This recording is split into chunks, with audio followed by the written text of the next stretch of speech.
Kita itu harus, kalau bahasa Jawanya, eling lan waspada, tidak hanya saat berjuang atau saat gagal mencapai cita-cita, tapi juga saat sukses. Saat kita berhasil, saat kiri kanan orang muji-muji kita, saat banyak orang mengeluh-elukan kebesaran kita, tetap kita jangan larut, jangan hanyut, tetap waspada dan tetap eling. Karena betapapun capaian-capaian dunia itu, yang pertama dia bukan karya kita sepenuhnya, tapi pasti pertolongan Allah. Kemudian yang kedua, itu pun sifatnya sementara, tidak selamanya. Wong hidup ini dinamis, naik turun. Jangan sampai setelah kita jingkrak-jingkrak kesenangan, tidak lama lagi kemudian jatuh tersungkur, tidak ada yang menolong. Maka dalam kisah ini sebenarnya Syekh Aksamsuddin mengingatkan, ketika semua orang memuji, mengeluh-elukan, Syekh Aksamsuddin justru tidak mau ditemui. Jadi mengingatkan Sultan Muhammad Al-Fatih untuk jangan sombong, jangan merasa sudah besar, jangan merasa sudah paling tinggi. Siapa sih kita ini? Nah, cuma Syekh Aksamsuddin tidak dengan kata-kata. Yang penting dia tidak mau ditemui begitu saja, karena memang sang murid ini cerdas, bisa membaca, bisa tahu apa mau dan maksud sang guru. Jadi inilah yang terjadi setelah kemenangan di Konstantinopel.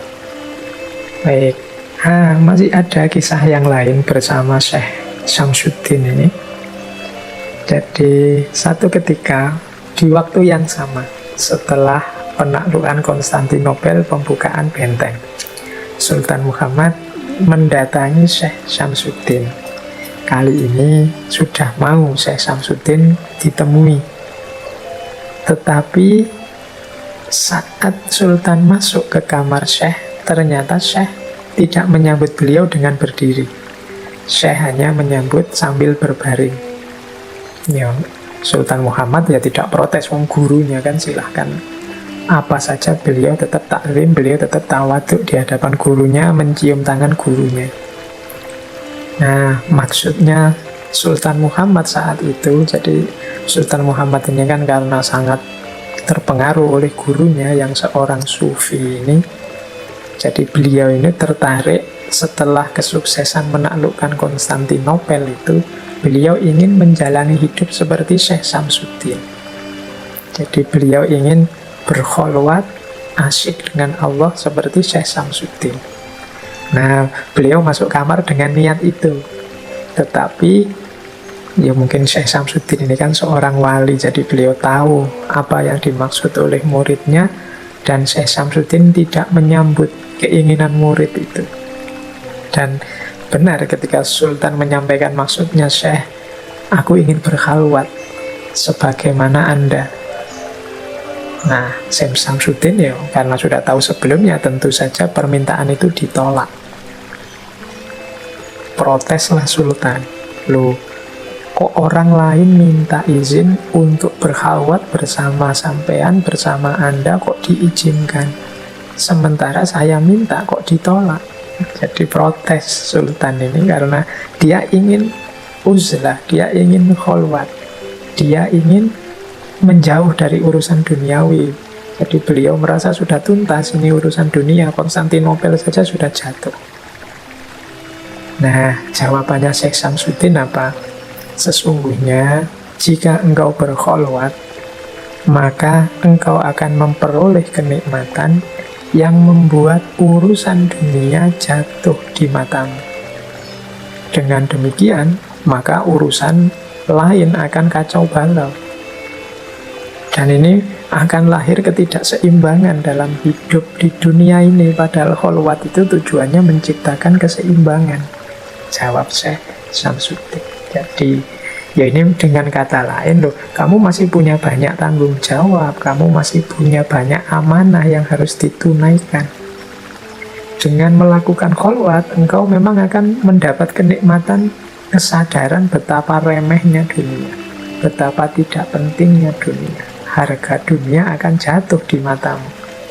Tapi kalau engkau yang raja, yang jadi puncak pimpinan, mentalnya seperti itu, maka akan banyak urusan yang tidak tuntas, akan kacau negara ini. Kalau rajanya kemudian sibuk nyufi, sibuk menempuh jalan batin, lah yang ngurusi urusan-urusan rakyat kemaslahatan bersama terus siapa?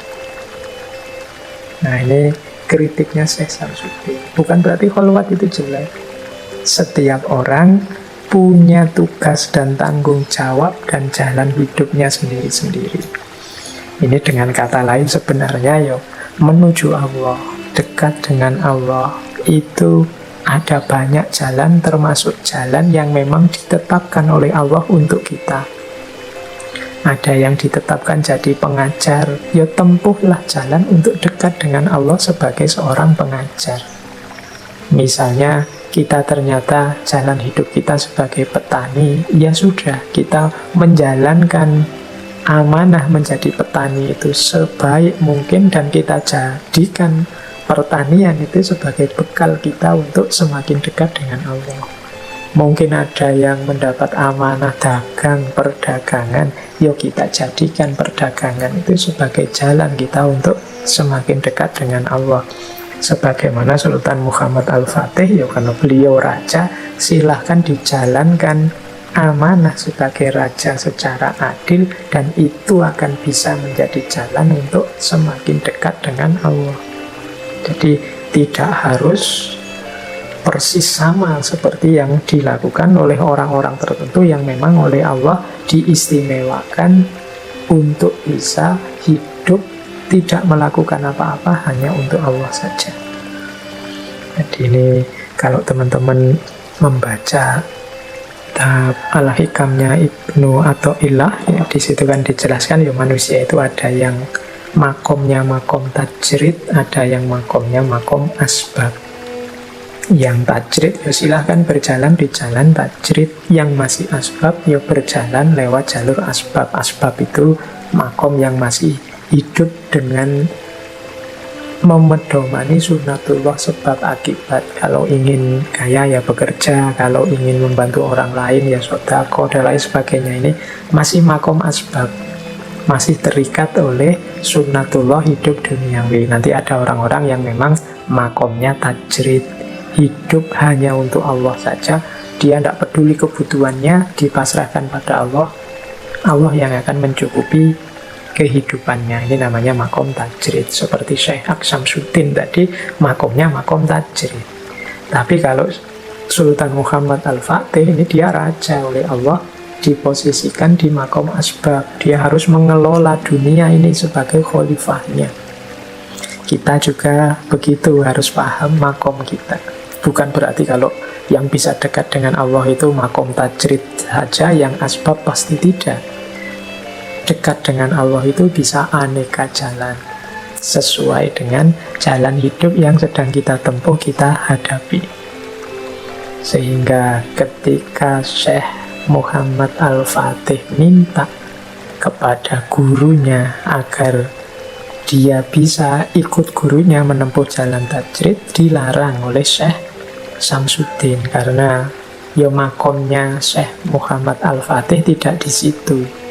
Kalau raja yang jadi pucuk pimpinan kok terus mundur, kok terus tidak mau mengurusi tanggung jawabnya, malah fokus pada hal yang lain, urusan-urusan jadi kacau balau, malah merusak, mengacaukan. Jadi maka setiap orang harus kenal dirinya, kenal tugas dan tanggung jawab serta makomnya masing-masing. Jadi ini pelajaran dari Syekh Samsudin kepada Sultan Muhammad Al-Fatih. Baik, sekarang kita lanjutkan. Ada lagi cerita yang mungkin bisa kita ambil hikmah atau pelajaran. Ini cerita dari seorang sahabatnya Sultan, namanya Bellini, Gentile Bellini. Ini seorang pelukis yang terkenal membuat lukisannya Sultan Muhammad Al-Fatih. Ini termasuk lukisan dindingnya yang terkenal sekali. Jadi Bellini ini pernah tinggal di istananya Sultan selama 10 bulan. Satu ketika karena bersahabat dengan Sultan, mereka ini jalan-jalan. Jadi ia jalan-jalan dengan Sultan, dan tiba-tiba saat jalan-jalan itu ada orang datang, mendekat, kemudian muji-muji, meninggi-ninggikan Sultan.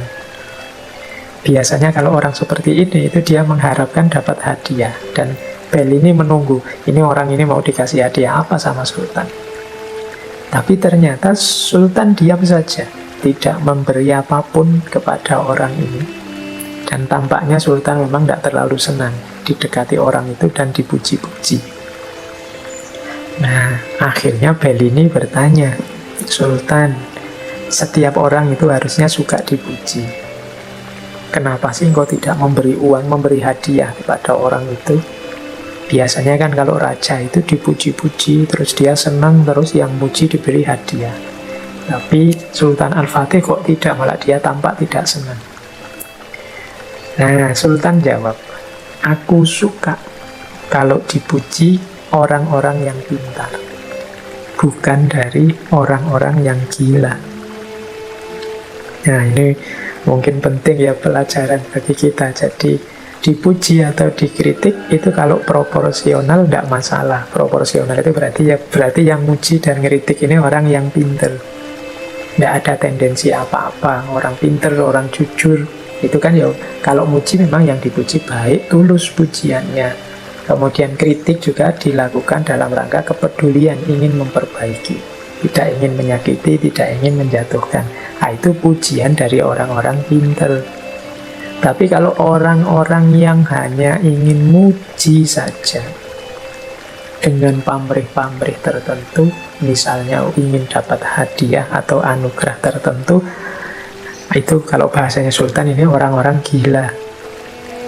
Jadi kalau itu pujian ya berarti ini orang-orang ini penjilat, hanya ingin menjilat Sultan, dan Sultan tidak suka dengan tipe orang seperti itu, sehingga orang ini tidak diberi apa-apa. Mungkin karena Sultan tidak memberi apa-apa, dia tambah muji-muji, tambah tinggi, menunggu hadiah dari Sultan. Ternyata Sultan ya tidak bergerak-bergerak, karena bagi Sultan ini hanya orang gila biasa. Jadi kalau yang muji atau yang mengkritik orang pintar, Sultan akan dengan senang hati menerima. Mungkin memberi anugerah juga, memberi hadiah-hadiah. Tapi kalau orang-orang gila yang muji tanpa menggunakan pikirannya, hanya ingin menjilat Sultan, ya dicueki sama Sultan. Mungkin juga termasuk yang ngeritik yang tidak masuk akal atau hanya niat menghancurkan saja, ya mungkin ya dicueki. Jadi ini pelajaran. Zaman itu sudah ada kesadaran seperti ini dari Sultan Muhammad Al-Fatih. Karena memang kadang-kadang kita harus lebih waspada terhadap pujian-pujian dibandingkan kritikan-kritikan. Kalau kritikan itu kan jelas ada sesuatu yang jelek dalam diri kita yang disampaikan orang. Ini malah bermanfaat, membantu kita untuk menemukan apa yang kurang dari diri kita. Tetapi yang pujian-pujian ini kadang-kadang kita terlena. Dipuji banyak orang, followernya banyak, jempolnya banyak, pengikutnya banyak, kemudian akhirnya lengah. Kalau bahasa tadi tidak eling lan waspada, seolah-olah aku ini pasti baik, pasti benar. Dan itu pasti nanti akhirnya akan muncul masalah. Jadi malah kalau ada pujian-pujian yang tidak masuk akal, kita harus lebih waspada lagi. Biasanya ada motif-motif yang tersembunyi. Dan ini pelajaran juga yang bisa kita ambil dari kisahnya Sultan Muhammad Al-Fatih. Nah, ada lagi cerita ketika Sultan memasuki Konstantinopel pertama kali. Ini kisah Sultan dengan seorang darwis. Darwis ini biasanya, ini kalau secara terminologi ya, biasanya orang yang menempuh jalan sufi. Biasanya para murid-murid torekot, orang-orang yang meninggalkan dunia untuk menempuh jalan spiritual. Jadi ini masyhur kalau di Persia dan juga di Turki, istilah tentang darwis. Nah, saat Sultan memasuki Konstantinopel pertama kali, tiba-tiba datang seorang darwis. Jadi ini orang yang sufi yang niatnya meninggalkan dunia. Orang ini tiba-tiba maju ke depan Sultan, memegang tali kekangnya kudanya Sultan, kemudian memerintahkan Sultan untuk menghentikan semua iring-iringan. Jadi ini pemberani, biasanya memang sufi itu kan tidak takut dengan apalagi raja. Kemudian dia berkata begini, wahai Sultan, jangan lupa bahwa hanya karena karunia doa-doa dari kami, para darwis inilah kota Konstantinopel ini berhasil ditaklukkan. Sultan kemudian tersenyum, terus mengangguk, kemudian mengangkat sedikit pedang yang ada di pinggangnya, diangkat separuh sambil beliau berkata seperti ini. Engkau benar wahai darwis, tetapi jangan lupa hak dari pedang ini. Jangan pula engkau lupakan. Jadi ini maksudnya Sultan, iya, kemenangan kita hari ini antara lain karena doa-doanya para darwis, para sufi. Tapi jangan lupa juga peran dari pedang ini, upaya ikhtiar yang kita semua lakukan, susah payah berkorban nyawa. Itu juga penting, tidak boleh dilupakan. Tidak hanya karena doa-doa karunia dari para sufi atau para darwis. Jadi mungkin maksudnya sufi ini mengklaim kemenangan itu ingin menegaskan pada Sultan, kalau tidak karena kami, tidak mungkin benteng ini jatuh. Karena doa-doa kami lah maka kalian menang. Sultan menegaskan kemudian, ya mungkin benar begitu, tapi tidak sepenuhnya begitu juga, karena ini juga perjuangan yang berdarah-darah, korbannya banyak. Jadi ya ikhtiarnya dihitung, tawakalnya juga dihitung, upayanya dihargai, doanya juga dihargai. Tidak bisa kemudian disebut hanya karena doa saja atau hanya karena upaya saja. Ya memang muaranya semuanya anugerahnya Allah, tapi penghargaan itu diberikan ya pada semuanya, harus adil.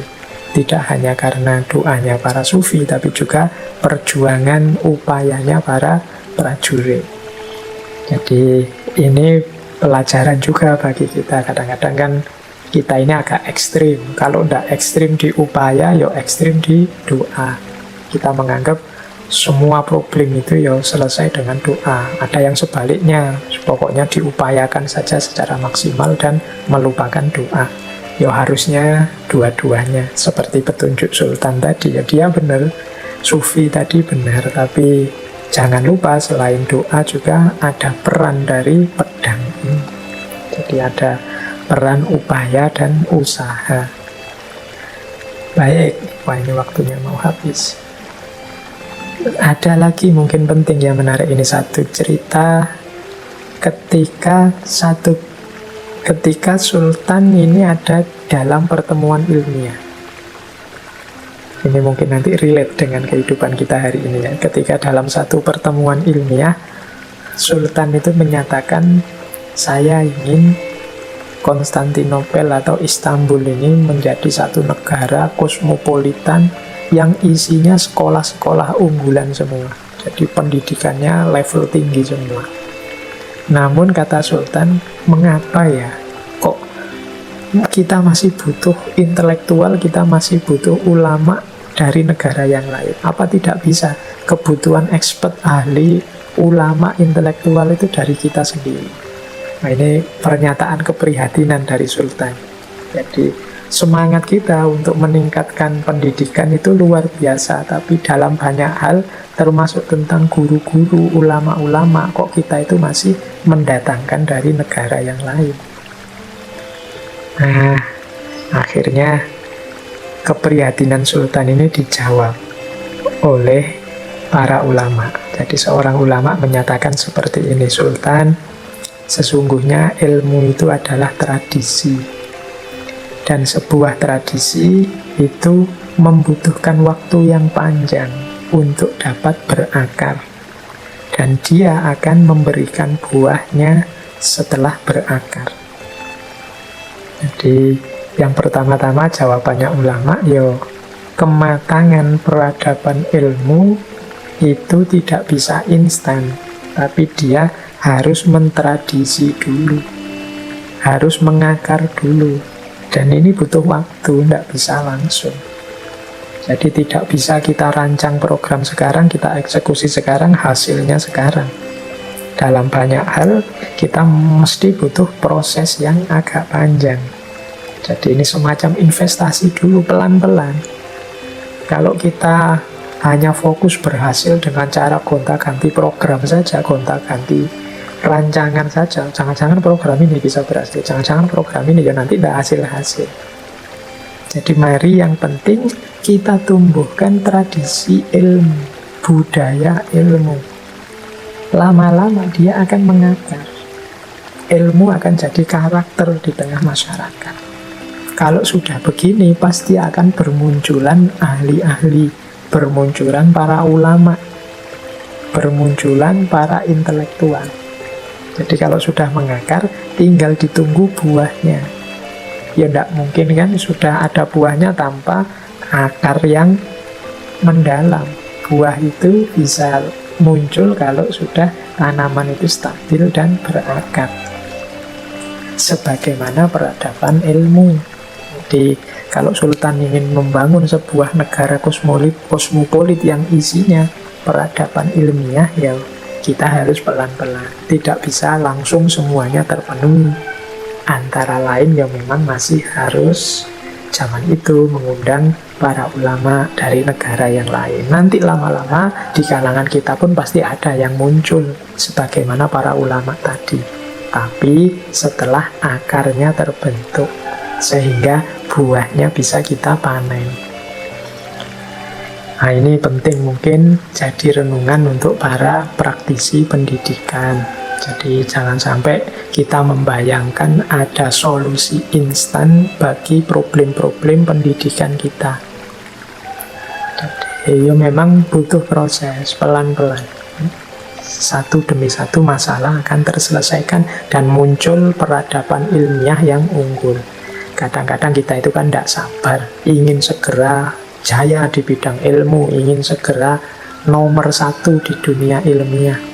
Cita-citanya bagus, tapi tanpa diiringi kesadaran bahwa ini butuh proses yang tidak singkat, biasanya kemudian munculnya gonta-ganti program, gonta-ganti strategi, sehingga strategi ini gagal terus, akhirnya capek. Para praktisi pendidikan itu mirip sepak bola.